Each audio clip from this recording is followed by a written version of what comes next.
Herr Farage.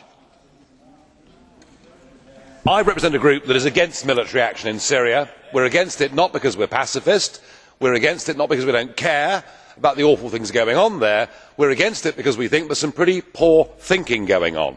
This idea that somehow the rebels are the good guys and Assad are the bad guys really is oversimplifying a situation where, of course, we know that al-Qaeda have significant representation amongst those rebel groups. And of course we have seen it all before.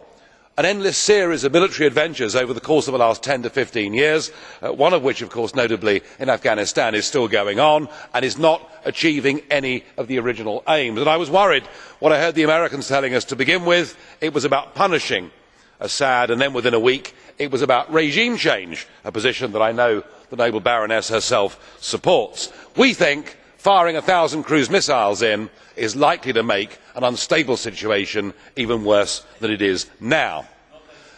But of course, Baroness Ashton, in a sense, you are sitting pretty, because as the highest paid female politician in the world, luckily you have got a non-job, because the EU, thank goodness, has not yet got a foreign policy. And as a result of that, what we saw 2 weeks ago in the House of Commons was a nation state democracy standing up and saying something, and as a direct result of that vote in the House of Commons, we have not gone to war in Syria.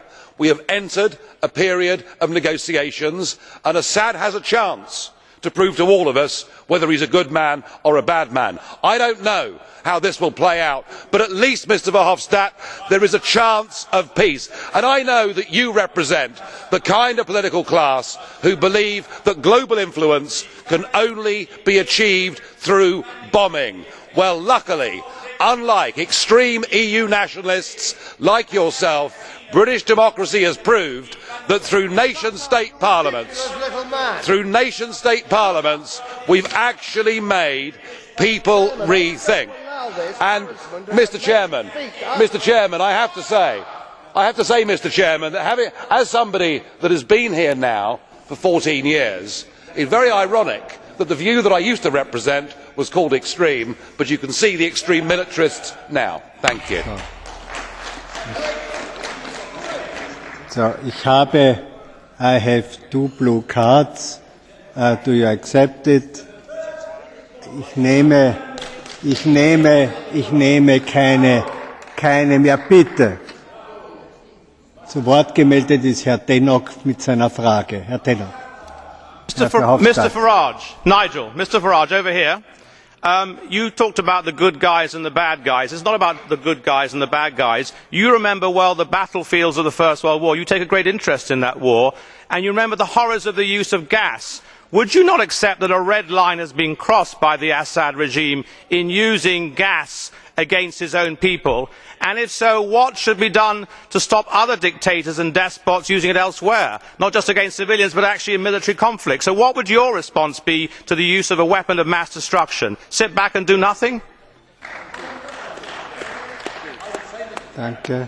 The good guys, bad guys story really I take from your own Foreign Secretary and party member William Hague, who of course was urging the international community to arm the rebels, something that struck me, given we know al-Qaeda's involvement, as being total and utter madness. I am cynical and sceptical, as are much of the European public, about who has used those weapons until we get the full report and we get the intelligence right. We went to war in Iraq being told that Saddam had weapons of...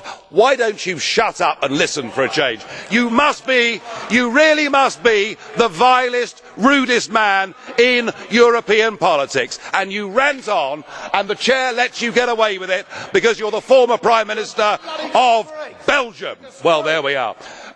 So, Mr Tannock, I understand what you're saying. I understand something ghastly has happened here, but before you take military action, you need to be certain you are going to make things better and not worse. The time is over. The blue card is 1 question and 1 answer. I have a second question from Mr. Jan PAŠCU. Jan PAŠCU. Mr. Farage, would you stop the chronometer, please?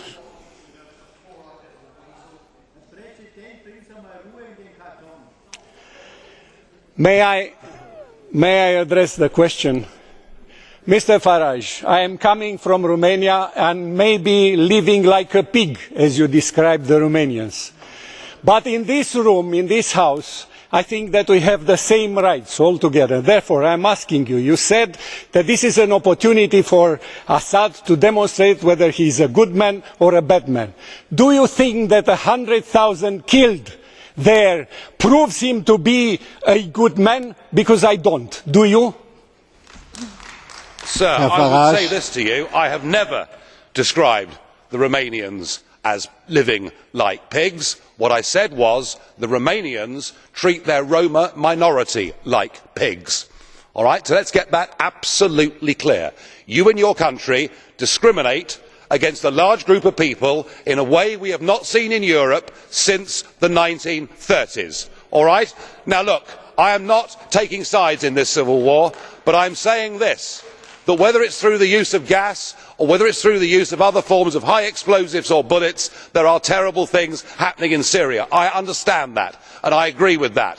But rushing to war, as we did in Afghanistan, as we did in Iraq, was a mistake. And Mr Cameron tried to bounce us into war, and thank goodness the House of Commons has given us pause for thought. Surely that must be a good thing. So, meine Damen und Herren, ich bitte Sie zu bedenken, dass